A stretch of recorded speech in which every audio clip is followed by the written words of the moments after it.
This is the most powerful gaming tablet in the world right now, and it also doubles as a regular gaming laptop by attaching the included keyboard. It's the ROG Flow Z13 from ASUS, and what makes it special is this box over here. This optional extra is the XG Mobile, and this one has an NVIDIA RTX 3080 laptop GPU inside it. By connecting the XG Mobile to the Z13, we're able to boost gaming performance to the next level. I've got the highest spec Z13 here with Intel's Core i9-12900H 14-core processor and NVIDIA RTX 3050 Ti graphics with 16 gigs of LPDDR5 memory and a 1TB NVMe SSD. There are cheaper versions with i7 or i5 CPUs and even no discrete graphics in the Z13 if you don't need them. For example, if you're just programming or if you plan on using the XG Mobile. The build quality of the Z13 feels great. You're either touching aluminum or the glass touchscreen. The tablet alone weighs 1.2 kilos or 2.6 pounds. With the keyboard combined, we're looking at 1.5 kilos or 3.4 pounds, then about 2 kilos or 4.3 pounds with the 100-watt power brick and cables, or 2.5 kilos or 5.6 pounds if we instead use the XG Mobile eGPU to power everything. As a 13-inch tablet device, the Z13 is definitely on the slimmer side for something with this level of hardware inside. The Z13 has a 16:10 touchscreen with two resolution options, 1920 by 1200 120Hz like I've got here, or 3840 by 2400 60Hz, so taller 1080p or 4K resolutions. The 13.4-inch 1080p 120Hz version I've got here has decent color gamut, good contrast, and I didn't really notice the glossy finish as the screen can get quite bright. At full brightness, we're looking at more than 500 nits. I think 300 nits is the minimum to go for, and some equally expensive machines like MSI's GE76 can't even manage that. Meanwhile, the Z13 can achieve that at 50% brightness. The Z13 has a mux switch, so you've got the option of running with Optimus enabled for higher battery life or Optimus disabled for higher performance in games. But there's no advanced Optimus, so you've got to reboot when you want to swap between those two modes. There's no G-Sync with the 13-inch screen, but Adaptive Sync is enabled with Optimus on. Overall, the screen looked nice, but I did notice some blurriness when playing games. We're looking at a 21.5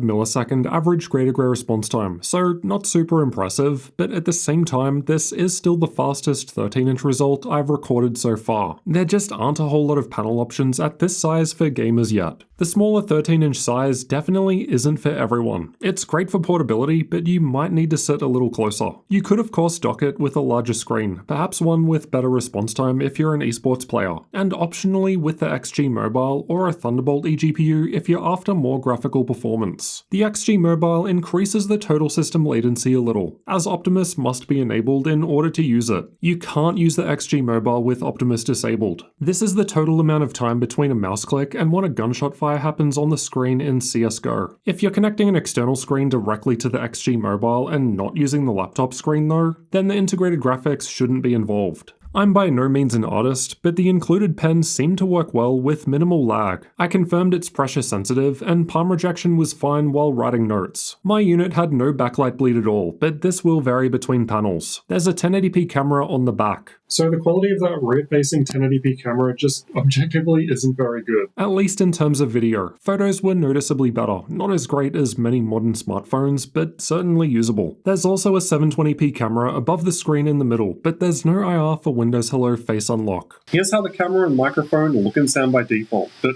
what happens if someone starts making disruptive noises in the background during an important meeting? Most laptops aren't going to be able to deal with big disturbances like this on their own. That's where this video sponsor Crisp comes in. With a simple click of a button, you can now hear me much better over this insanely loud noise that's happening in the background. Crisp is an AI deep tech noise cancellation app that removes everything except your voice. It works bi-directionally too, so you can remove unwanted noise from both ends of a call.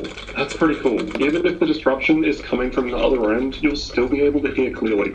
Crisp works on both Windows and Mac OS, and supports more than 800 communication apps, including popular ones like Zoom, Teams, Slack, Discord, and more. So what are you waiting for? Get the latest AI-powered noise removal for free with the link below the video. Crisp has a huge research team and works for all sorts of background noise like construction, dogs barking, or even that one guy who never stops eating during the call. Again, you can try Crisp for free using my referral link below the video. Now back to the review. The Chiclet keyboard has a 1.7mm travel distance and a single zone of RGB backlighting which lights up all keys and secondary functions. It can be adjusted between 3 brightness levels with the F11 shortcut. As a keyboard, I thought it worked fine.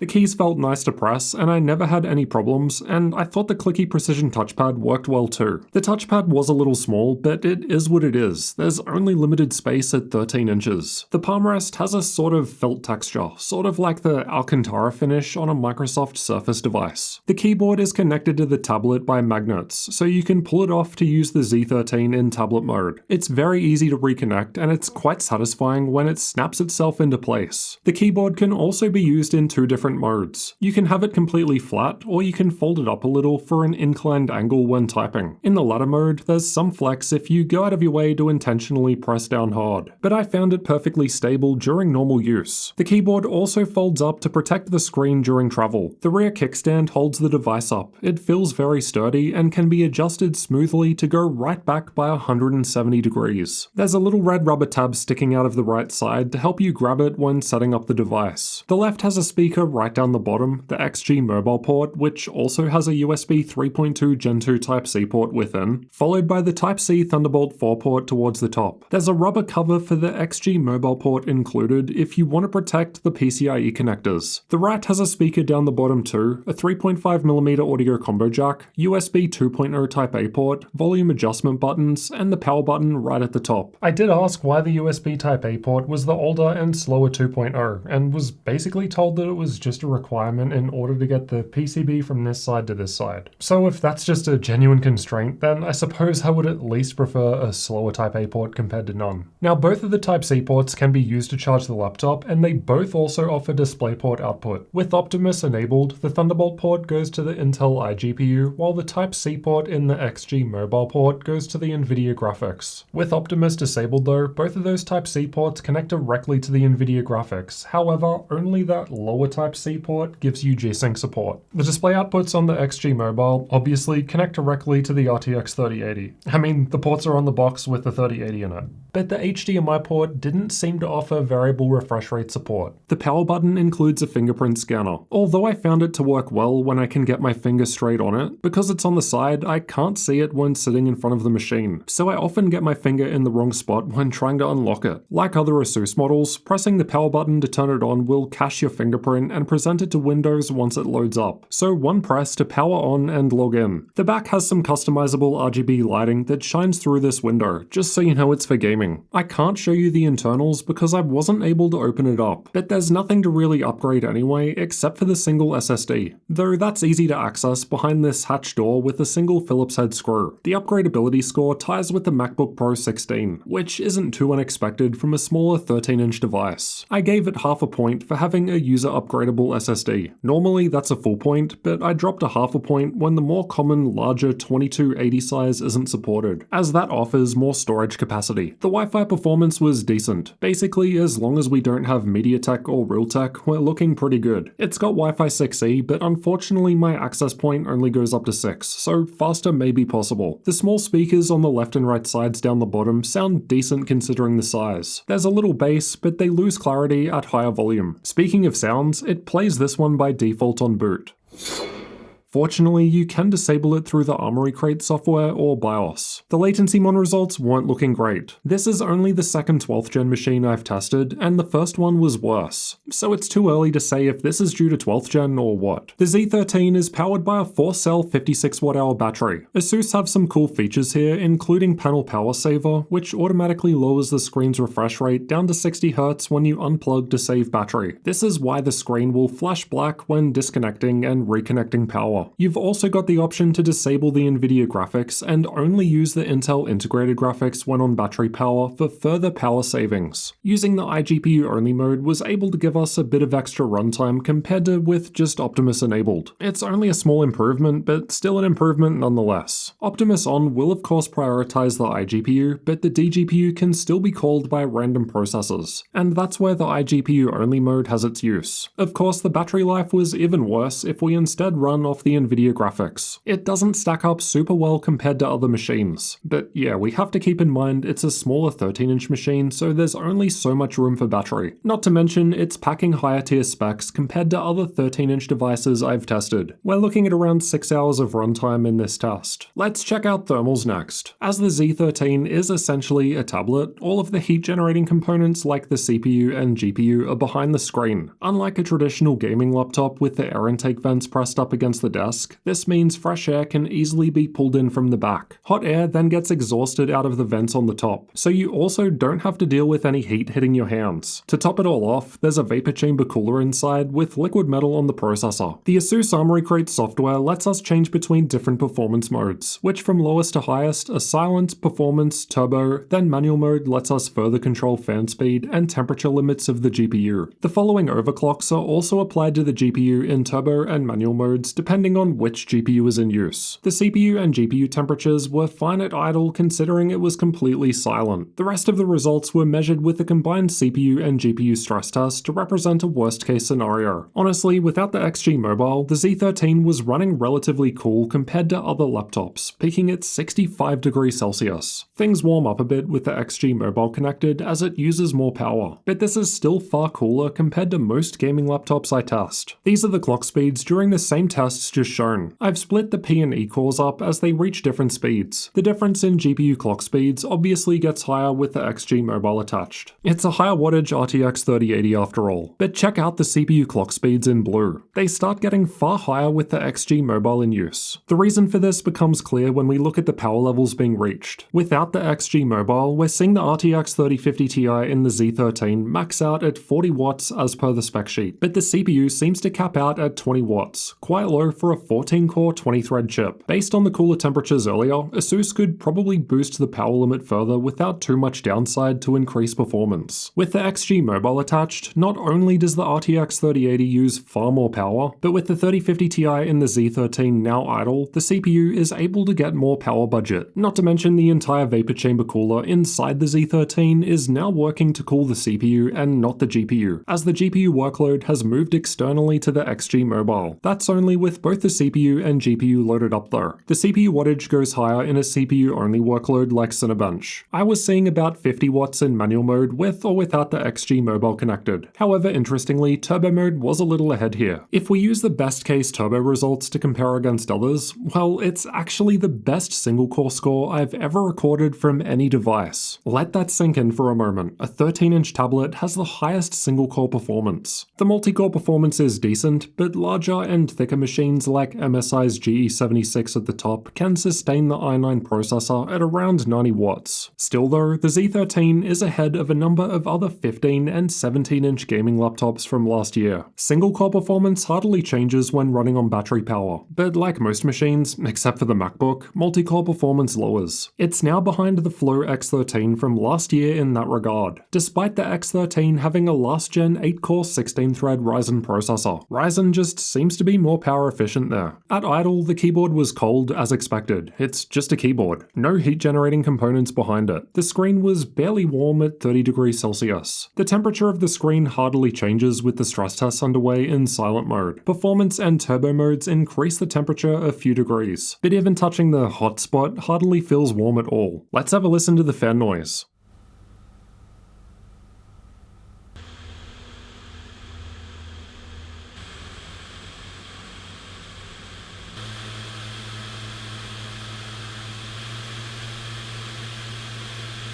The Z13 was completely silent at idle, and then with the stress test running, it honestly wasn't bad at all. Even with the fans manually maxed out, we're talking like 45 decibels, so it was noticeably quieter compared to most gaming laptops I test. Of course, that's with the Z13 alone. Things obviously change with the XG Mobile attached. Let's listen to that.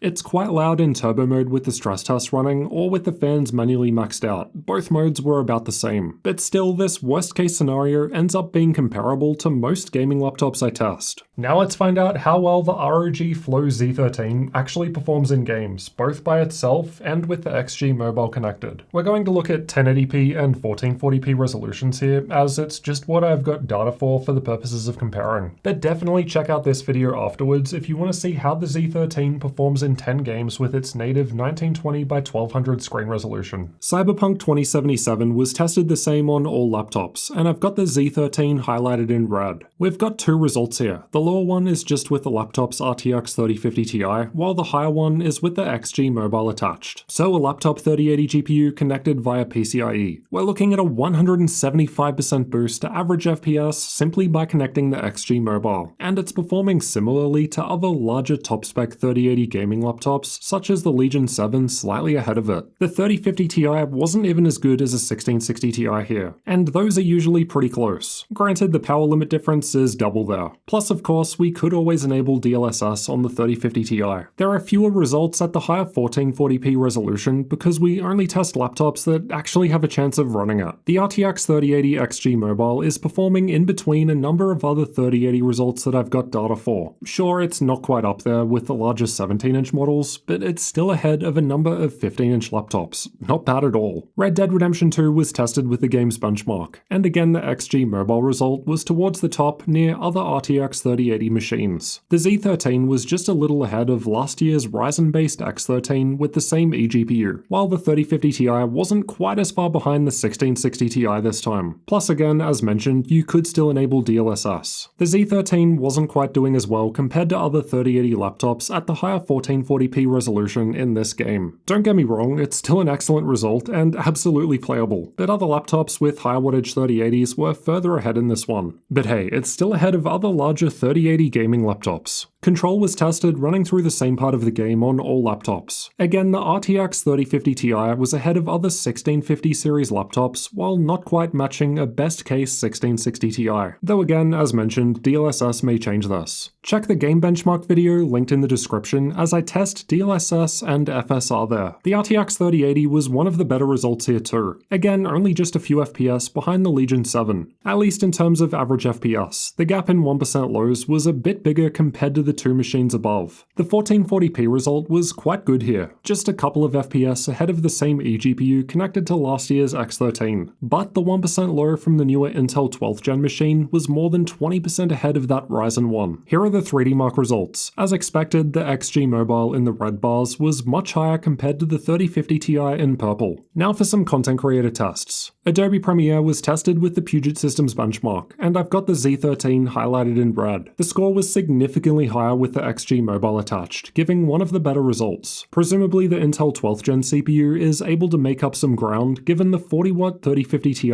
is only a few points behind last year's larger G14 with higher tier 3060 GPU. Adobe Photoshop on the other hand didn't have anywhere near as big of a difference. This test depends more on the processor than the GPU, so adding the XG Mobile with RTX 3080 graphics didn't give us as much of a boost. DaVinci Resolve is more GPU heavy, so there's a fairly big difference between the 3050 Ti and 3080 eGPU this time. The 3080 eGPU was basically able to match last year's GE76, a far thicker and heavier machine. Impressive stuff. I've also tested SpecViewPerf, which tests out various professional 3D workloads, and the XG Mobile in red was significantly ahead of the 3050 Ti in the Z13 in purple. Despite Intel 12th gen having PCIe 4 storage, we're not seeing particularly amazing results from the 1TB SSD. Decent, just not amazing. The microSD card slot was doing great for the reads. The card clicks in behind the rear kickstand. It's kind of awkward to access, but it's better than not having one at all. The XG Mobile also has a full-sized SD card slot. There's not a whole lot of settings in the BIOS. You can disable the eCores if you've got compatibility options, and undervolting in version 3.05 was definitely available. But in the latest 3.08, 8, at the time of recording, it appears to be gone. Or I'm going blind. I mean, it's possible. I look at a lot of RGB. Linux support was tested by booting an Ubuntu 21 Live CD. By default, the keyboard, touchpad, touchscreen, both cameras, speakers, and keyboard shortcuts to adjust volume worked. Keyboard lighting did not work, and neither did Wi-Fi, but that probably just needs drivers, and I'm just testing out of the box here. Let's discuss pricing and availability next. These both will of course change over time, so refer to those links below for updates. Obviously, we're going to be expecting super high prices here. That's just what you have to pay in order to get a small machine with high levels of performance. It's how tech works. Right now, straight after release, there's not a whole lot of information, but in the US, the i7 plus 3050 config is listed at $1,800 US,